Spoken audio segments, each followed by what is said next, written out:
সালামু আলাইকুম, সবাই কেমন আছেন? এটাই হচ্ছে আমার চাষের জমিন। এখানে আমি চাষ করি। ওই এপাশে লাগিয়েছিলাম পাট শাক, মাঝখানে করেছিলাম পুঁই শাক, আর এক কর্নারে আমি করেছিলাম কলমি শাক।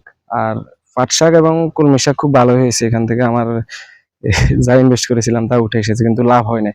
এখানে মোটামুটি কিছু পুঁই শাক বড় হয়েছে, কিছু বিক্রি করছি, কিছু খাইছি। মানে নতুন অবস্থাতে ভাই বুঝতে পারেন না। আমার এই হচ্ছে আমার বরবটি গাছ।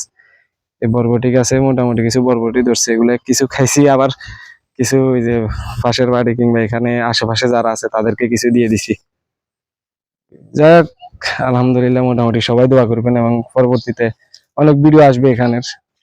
এখানে আবার নতুন করে চাষ করবো, কিভাবে চাষ করবো, সার সার দেওয়া থেকে শুরু করে বীজ রোপণ সবগুলো আপনারা দেখবেন।